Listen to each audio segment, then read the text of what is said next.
সন্তান না খেয়ে রয়েছি, রাস্তায় আমরা ভিক্ষা করে খাইছি ভাই। এখন কি আপনারা আওয়ামী লীগের কথা শুনবেন? রক্ষক হয়ে ভক্ষক হইছো। শোনো ভাঙো সব ভাঙো।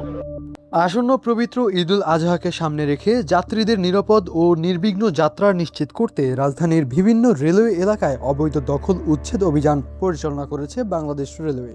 আজ পরিচালিত এই বিশেষ অভিযানে উপস্থিত ছিলেন এবিএম কামরুজ্জামান, বিভাগীয় রেলওয়ে ব্যবস্থাপক ঢাকা, এবং শিমুল কুমার সাহা, বিভাগীয় ভূসম্পত্তি কর্মকর্তা সহ রেলওয়ের অন্যান্য ঊর্ধ্বতন কর্মকর্তাবৃন্দ।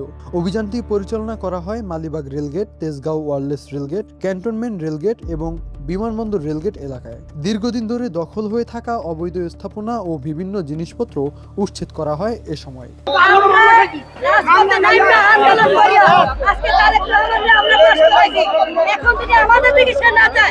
আমরা কেমনে চলুম, কেমনে খাই, আমাদের ছেলে সন্তান কিভাবে বাঁচাই? এই সন্তান না খেয়ে রয়েছি, রাস্তায় আমরা ভিক্ষা করে খাইছি ভাই। এই আওয়ামী লীগের মানুষ এখন এই মাথায় চাঁদা দিয়ে উঠছে।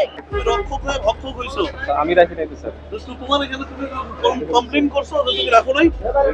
স্যার আমাদের যে ইনচার্জ স্যার আছে তুমি কমপ্লেইন করবা তো, সে রাখছে।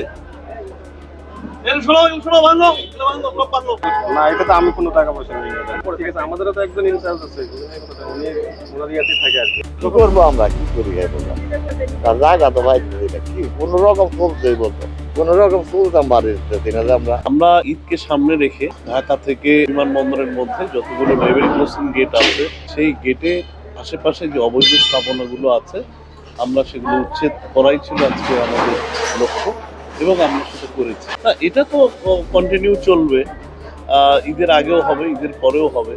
আর যে মালামালগুলো আমরা জব্দ করলাম এগুলো একটা লিস্ট করা হবে, লিস্ট অনুযায়ী পরবর্তী যে আইনি ব্যবস্থা সেটা গ্রহণ করা হবে। রেলওয়ে কর্তৃপক্ষ জানায় ঈদ যাত্রাকে আরও নিরাপদ, স্বস্তিদায়ক ও শৃঙ্খলাপূর্ণ করতে এই অভিযান অব্যাহত থাকবে। অভিযানের ফলে রেলপথ ও আশেপাশের এলাকায় শৃঙ্খলা ফিরে আসবে এবং যাত্রী সেবার মান আরও উন্নত হবে বলে আশা করা হচ্ছে।